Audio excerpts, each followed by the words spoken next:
কবি শাহানা সুলতানা এবং প্রফেসর শামীমা ইয়াসমিন মিথিলা সহ সম্মানিত নেতৃবৃন্দ, সুধী মণ্ডলী, সাংবাদিক ভাই বোনেরা, আসসালামু আলাইকুম। বক্তব্য অত্যন্ত পরিষ্কার। দেশ দুই ভাগে বিভক্ত হয়ে গিয়েছে।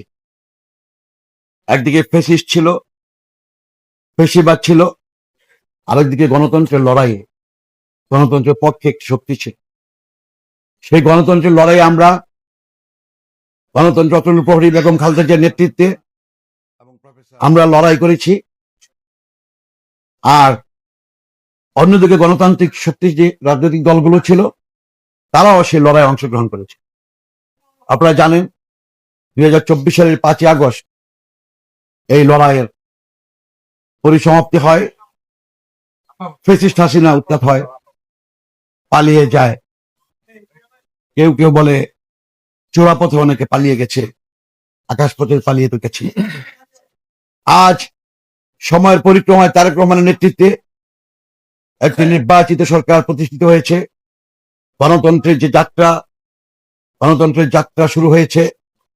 ইতিমধ্যে আমাদের আজকের যে অনুষ্ঠানের প্রধান অতিথি ছিলেন, আর পারিবারিক কাজ থাকার কারণে তিনি চলে গেছেন, জনাব আব্দুল ফারুক সাহেব, তিনি বলে গেছেন তারেক রহমান সাহেব নির্বাচনে যে প্রতিশ্রুতি দিয়েছিলেন, তারেক রহমান সাহেব নির্বাচনের ম্যানিফেস্টোতে বিএনপির যা যা ছিল ইতিমধ্যে আপনারা দেখতে পাচ্ছেন সেগুলো শুরু হয়ে গেছে।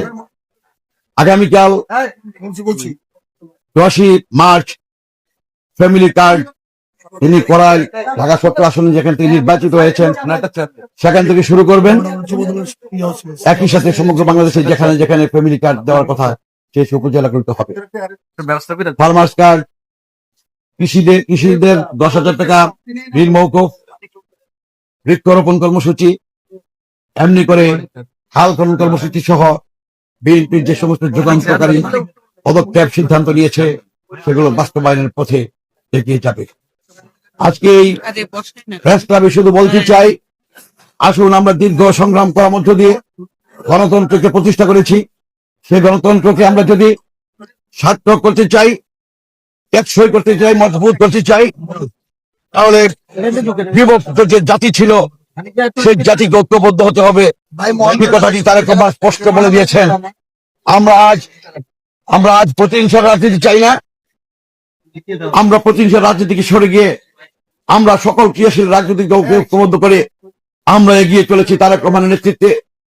আমরা বিশ্বাস করি এমনি ভাবে যদি আমরা পথ চলি, বাংলাদেশ একটি সম্ভাবনা দেশ, স্থিতিশীল রাষ্ট্রে পরিণত হবে এবং শক্তিশালী অর্থনীতির উপরে দাঁড়াবে।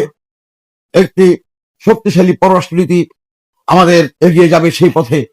আমি বিশ্বাস করতে চাই জিয়াউর রহমান যেভাবে সুশাসন প্রতিষ্ঠা করেছিলেন, বহুদলীয় গণতন্ত্র প্রতিষ্ঠা করেছিলেন, তেমনি ভাবে বেগম খালেদা জিয়া নারী শিক্ষা, নারী অধিকার সহ এদেশে শান্তির এবং শৃঙ্খলা ফিরিয়ে এনেছিলেন।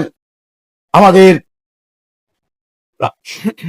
সরকার প্রধান জননন্দিত নেতা, তারুণ্যের অলংকার তারেক রহমানের I have a dream, I have a plan, সেই প্ল্যান থেকে একটি ডাইনামিক লিডারশিপের মধ্য দিয়ে অনেক যে মন্ত্রী পরিষদ গঠন করেছেন, যে পার্লামেন্ট আমাদের মেধাবী পার্লামেন্টে গেছেন, সেই পার্লামেন্টে দেশের জন্য, মানুষের জন্য কথা বলবে এবং